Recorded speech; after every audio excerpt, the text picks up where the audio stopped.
Hi friends, சூப்பரான ஒரு news வந்து பயங்கரமாக வந்து ஸ்ப்ரெட் ஆகிட்டு இருக்குது. எல்லார் மத்தியிலும் போயிட்டு இருக்குது. என்ன பார்த்தீங்க அப்படின்னா, நம்ம வந்து இவ்வளோ நாளாக பேசிகிட்டு இருந்தோம், ஹார்திக் பாண்டியா ட்ரேட் இருக்குமா, சிஎஸ்கேக்கு எடுப்பாங்களா மாட்டாங்களா அப்படிங்கிற மாதிரி பேசிகிட்டு இருந்தோம். அதேமாதிரி பார்த்தீங்க அப்படின்னா, அஃபிஷியலாக சிஎஸ்கே சைட்லேருந்து எந்த ஒரு அனௌன்ஸ்மெண்ட்டுமே வரல, எதுவுமே சொல்லலை அப்படிங்கிறது தான் நிதர்சனமான உண்மையாக இருந்தது. ஸோ அதை பற்றி நாங்கள் திங்க் பண்ணவே இல்லை அப்படிங்கிற நியூஸ் தான் கேள்விப்பட்டோம். இப்போ பார்த்தீங்க அப்படின்னா, ஒரு சூப்பரான நியூஸ் வந்து அஃபிஷியலாக வந்து போயிட்டுருக்குது. ஸோ அது வந்து ப்ராப்பரான அஃபிஷியலாக அனௌன்ஸ்மெண்ட் வந்து வரலானாலும் இந்த நியூஸ் வந்து கிட்டத்தட்ட உண்மை அப்படிங்கிற மாதிரி சொல்கிறாங்க. என்ன பார்த்தீங்க அப்படின்னா, ஹார்திக் பாண்டியாவோட ட்ரேடில் வந்து சிஎஸ்கே என்ட்ரி கொடுத்துருக்காங்க.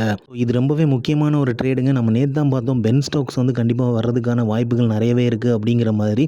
அவர் வந்து 2023 வந்தார். ஸோ 2 ஆல்ரவுண்டர்ஸ் இருந்தாங்க. அப்போ வந்து நம்ம வந்து கப்பையும் அடித்தோம், வேறு லெவல் சம்பவம் பண்ணோம். ஸோ அப்போ வந்து அவர் பெர்ஃபார்ம் பண்ணாட்டினாலுமே பெஞ்சில் உட்கார வச்சாங்க ஸ்டோக்ஸ் அப்படிங்கிற மாதிரிலாம் கிரிட்டிசிசம் இருந்தாலுமே, அவரோட பென் ஸ்டோக்கோட ஆல்ரவுண்டரான அவர் வந்து தன்னோட திறமையை கண்டிப்பாக நிரூபிப்பார். ஸோ அவர் வர்றதுக்குமே சான்சஸ் இருக்குது.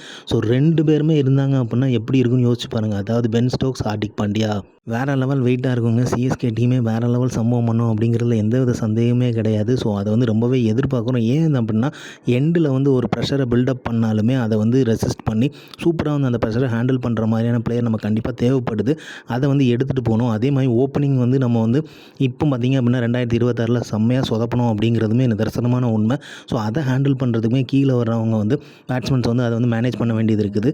அப்போ அதிரடியான பேட்ஸ்மென்ஸ் இருக்கும்போது வேறு லெவலில் சம்பவமாக இருக்குங்கிறதுல எந்த ஒரு டவுட்டுமே கிடையாது. ஸோ இவங்க 2 பேருமே உள்ளே வர்றதுக்கு வாய்ப்பு இருக்குது அப்படிங்கிற மாதிரி சொல்லப்படுது. ஸோ சிஎஸ்கே வந்து மோஸ்ட்டாக கான்சன்ட்ரேட் பண்ணுறாங்க பாண்டியாவோட ட்ரேடை.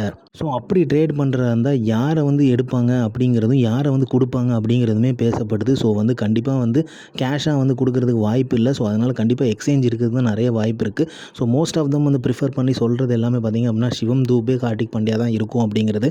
ஏன் அப்படின்னா, நம்ம ஏற்கனவே சொன்ன மாதிரி ஆல்ரவுண்டர் அந்த சூஸன் தான் பார்ப்பாங்க.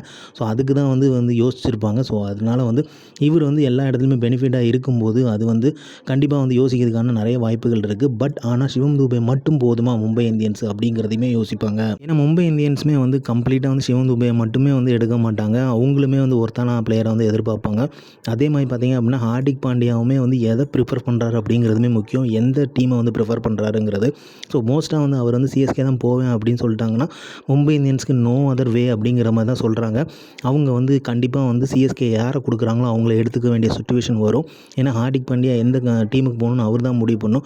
வேறு ஏதாவது டீமுக்கு போய் அவர் சரியாக விளாட்ல அப்படின்னா அதுவுமே தப்பாக போகும். ஸோ அதனால் அந்த டீம் மேனேஜ்மெண்ட்டுமே அதை விரும்ப மாட்டாங்க. அவர் எடுக்கிறதுக்குமே விருப்பப்பட மாட்டாங்க. ஸோ இப்படி இருக்கும்போது ஹார்திக் பாண்டியா கையில் இருக்குது. ஸோ அவர் மோஸ்ட்டாக வந்து சிஎஸ்கே ப்ரிஃபர் பண்ணார் அப்படின்னா கண்டிப்பாக வரதுக்கு நிறைய வாய்ப்புகள் இருக்குது. ஏன் அப்படின்னு பார்த்தீங்க அப்படின்னா, இது வந்து சஞ்சு சாம்சன் டைமும் வந்து அதே மாதிரி தான் நடந்துச்சு. அவருக்கு வந்து நிறைய டீம் வந்து கேப்டன்ஷிப் வந்து ப்ரிஃபர் பண்ணாங்க. பட் இருந்தாலுமே சஞ்சு ப்ரிஃபர் பண்ணது சிஎஸ்கே தான். ஸோ அந்த மாதிரி ஆப்ஷன் இருக்கனால பிளேயரோட விஷ் தான் ஃபஸ்ட்டு இருக்கும் அப்படிங்கிற எக்ஸ்பெக்டேஷன் இருக்குது. ஸோ ஹார்திக் வந்து சிஎஸ்கே சூஸ் பண்ணார் அப்படின்னா நல்லாவே இருக்கும். சூஸ் பண்ணுறதுக்குமே நிறைய வாய்ப்புகள் இருக்குது. ஏன் அப்படின்னு பார்த்தீங்க அப்படின்னா, மேனேஜ்மெண்ட்டுமே சூப்பராக இருக்கும். ஃபேஃப் நம்ம சொல்லி நிறைய தடவை கேள்விப்பட்டிருக்கோம். ஸோ சிஎஸ்கே மேனேஜ்மெண்ட் சூப்பராக இருக்கும். அதே மாதிரி பார்த்தீங்க அப்படின்னா வேறு லெவல் ஃபேன்ஸ் ஃபாலோயிங் இருக்குது. அதே மாதிரி அவருக்கான ரெஸ்பெக்ட்மே அவர் என்ன எதிர்பார்க்குறோ அது கண்டிப்பாக கிடைக்கும் அப்படிங்கிறதுலுமே முழுமையாக நம்பிக்கை இருக்கும். ஸோ அதனால் வந்து மோஸ்ட் ப்ராபப்ளி வந்து சிஎஸ்கே வந்து சூஸ் பண்ணுறதுக்கு நிறைய வாய்ப்பு இருக்குது. நம்ம சிஇஓவும் அவர்கிட்ட பேசணும்னு பார்த்தோம். அதை விட முக்கியம் நம்ம தலை தோனி வந்து ஹார்திக் பாண்டியாட்ட பேசிகிட்டு இருக்கிறதுமே நம்ம பார்த்தோம். ஸோ அதே மாதிரி சஞ்சு சாம்சனை இதே மாதிரி தான் அப்ரோச் பண்ணார் தலை தோனி. இப்போவுமே வந்து அடுத்த சம்பவம் பண்ணிடுவார் அப்படிங்கிறதுல எந்த ஒரு சந்தேகமே இருக்கலை. ஸோ கண்டிப்பாக வந்து ஹார்திக் பாண்டியா பார்த்திங்க அப்படின்னா சிஎஸ்கேக்கு வர்றதுக்கு நிறைய வாய்ப்புகள் இருக்குது. So let's wait for the management decision. அதே மாதிரி ட்ரேடு வந்து வெயிட் பண்ணுவோம். ஸோ இந்த மாதிரி கிரிக்கெட் அப்படி தெரிஞ்சுக்கிறதுக்கு லைக் பண்ணுங்கள், ஷேர் பண்ணுங்கள். மட்டை பந்து இன்சைட்ஸ் வந்து சப்ஸ்கிரைப் பண்ணுங்கள். தேங்க்யூ.